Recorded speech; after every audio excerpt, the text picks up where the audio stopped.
Hello നമസ്കാരം. കാതോർ കാമിന്റെ പുതിയ വീഡിയോയിലേക്ക് സ്വാഗതം. വീഡിയോ ഇഷ്ടമാവുകയാണെങ്കിൽ ചാനൽ സബ്സ്ക്രൈബ് ചെയ്യാനും വീഡിയോ ലൈക്ക് ചെയ്യാനും മറക്കരുത്. വീഡിയോയിലേക്ക് പോകാം.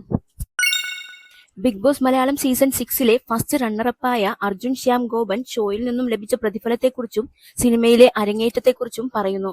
ബിഗ് ബോസ് മലയാളം സീസൺ 6 നിരവധി ആരാധകരെ സമ്പാദിച്ച വ്യക്തിയാണ് അർജുൻ ശ്യാം ഗോപൻ.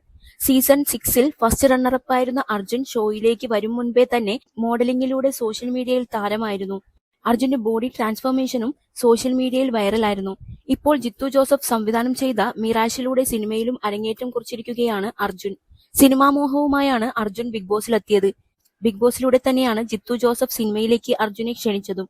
ഷോയ്ക്കുള്ളിൽ വെച്ച് നടത്തിയ ഒരു ടാസ്കിലൂടെയാണ് അർജുനെ സിനിമയിലേക്കുള്ള വിളിയെത്തുന്നത്.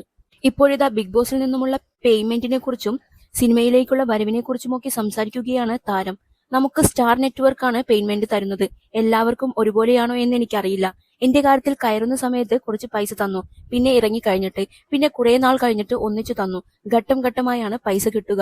പോർട്രേൽസ് ബൈ ഗദ്ദാഫി എന്ന ചാനലിനു നൽകിയ അഭിമുഖത്തിൽ അർജുൻ പറഞ്ഞു, എനിക്ക് വേണ്ടി ഷോപ്പ് ചെയ്തിരുന്നത് ഞാൻ തന്നെയാണ്. ഞാൻ തന്നെ കുറച്ച് ഡ്രസ് മേടിച്ച് വീട്ടിൽ വെച്ചിരുന്നു. ബിഗ് ബോസിൽ കയറണമെന്ന് എനിക്ക് ആഗ്രഹമുണ്ടായിരുന്നു. അതുകൊണ്ട് തന്നെ കുറെ വർഷത്തെ തയ്യാറെടുപ്പ് എനിക്കുണ്ടായിരുന്നു. പരിപാടികൾക്കും മറ്റും പോകുമ്പോൾ ധരിച്ച ഡ്രസ്സുകൾ സ്റ്റോക്ക് ചെയ്തു വെച്ചിരുന്നു. ബിഗ് ബോസ് പ്ലാറ്റ്ഫോം ഞാൻ ചൂസ് ചെയ്തത് സിനിമയിലേക്ക് എൻട്രി കിട്ടാൻ വേണ്ടി തന്നെയായിരുന്നു. മോഡലിംഗിൽ നിന്ന് സിനിമാ രംഗത്തേക്ക് വരുന്നത് ഭയങ്കര പാടാണ്. മോഡലിംഗിലെ സ്വാഗും ആറ്റിറ്റ്യൂഡും ഒന്നും അഭിനയത്തിൽ പറ്റില്ല. അതുകൊണ്ട് തന്നെ മോഡലിംഗ് ചെയ്യുന്നവർ ഫ്ലെക്സിബിൾ അല്ല എന്ന ധാരണയുണ്ട്. അത് സത്യമാണ്. എനിക്കും ആ പ്രശ്നമുണ്ട്. അത് നമ്മൾ മാറ്റിയെടുക്കണം, അർജുൻ കൂട്ടിച്ചേർത്തു.